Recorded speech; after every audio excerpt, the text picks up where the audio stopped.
안녕하세요, 지메입니다.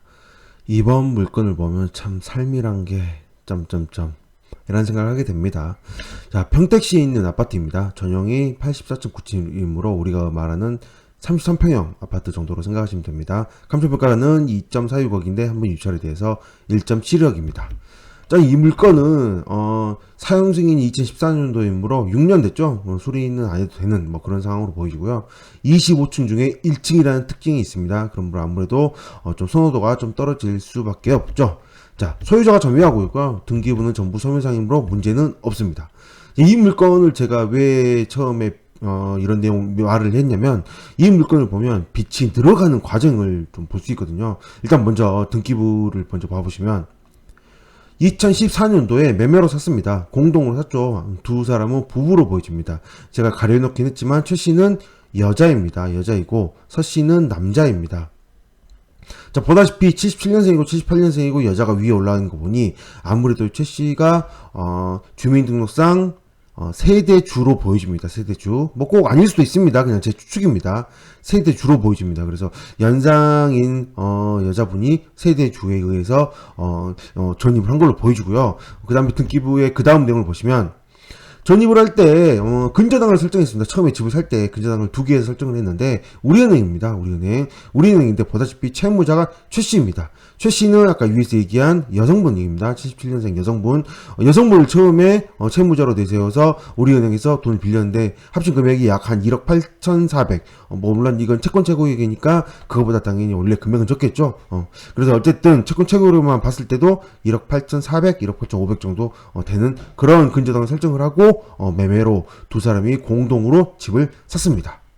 자, 그 이후에 보다시피 시간이 흘러서 2년 정도 흐른 이후에 앞에 있던 근저당, 우리은행 근저당 2개를 소멸을 시키고 뭘 했어요?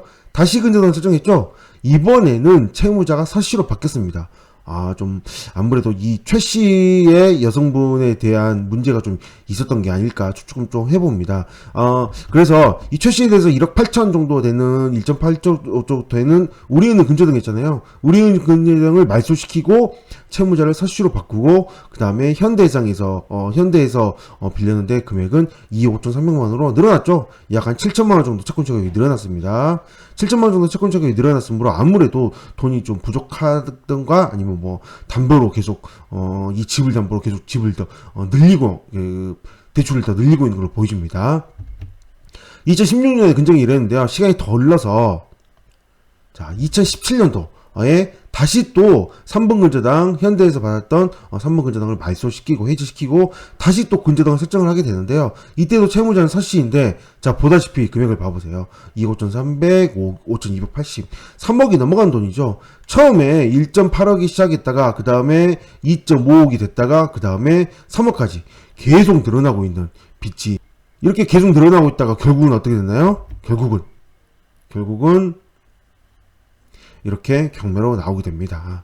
참 이런 게 안타깝습니다. 처음에 우리은행 정도까지만 물론 그때도 대출이 너무 많긴 했지만 대출 너무 무리해서 받았죠. 대출 무리해서 받았다 보니 이제 다음에 돈이 생기는 상황이 생긴다면 어쩔 수 없이 이걸 상환을 하고 또 다른 더 대출을 많이 해주는 당연히 이율이 더 높았을 것이고 그 이율에 따라서 더 상황이 안 좋아졌을 것이고 점점 마지막에는 상호저축은행까지 정말 받을 수 있는 대로 다 받느라고 좀 안타까운 상황이 빛이 늘어난 게 아닐까 생각해 보게 됩니다. 게다가 이 물건 시세를 좀 봐보시면요. 33평형 아파트잖아요. 실거래 시세를 봐보시면 111이거든요. 자, 보다시피 아파트가 처음부터 오른 게 없습니다. 살짝 내려갔다 다시 올라오긴 했지만 아직까지 회복이 되지 못할 정도로 다른 데는 다 오르는데 여기는 오르지 않는, 만약에 집값이 계속 올랐다면 다른 서울처럼 집값이 계속 올라갔다면 다른 대출을 받았어도 문제가 없었을 수도 있겠죠. 근데 보다시피 집값이 회복이 되지 못하고 있는, 다 정말 집값 다 오르는데 여기는 오르진 않았습니다. 어쨌든 그래서 그런 걸로 인해서 집값은 오르지도 않았기 때문에 아무래도 이거는 이제 경매로 넘어가고, 아까 3억이라는 채권 최고액 상호저축은행으로 인해서 이게 전부 다 상환이 안 될 거잖아요. 상환이 안 되면 또 개인 채권까지 남는 그런 안타까운 상황이 되는 그런 거 싶습니다. 이게 좀 어떻게 보면 인생이라는 생각 좀 들기도 하고, 너무 처음에 제일 처음에 우리는 대출 받을 때 너무 대출 너무 많이 받았잖아요. 요즘에 그런 얘기 많이 있습니다. 영끌이라고 해갖고 영혼까지 끌어서 대출을 정말 받을 수 있을 만큼 다 받아서 이때 아니면 지금 못 산다라고 생각을 해서 이때도 그런 생각으로 사셨는지 모르겠지만 참 이렇게 영혼까지 끌어서 집을 샀는데 한번 삐끗하게 되면 저자를 다 날리고 정말 이 파산을 해야 되는 그런 상황으로 갈 수도 있으니 너무 대출을 무리해서 집을 사시는 거는 굉장히 비추를 합니다. 혹시나 잠깐 문제가 생겼을 때 그때 추가로 대출을 받을 수 있을 정도의 충분한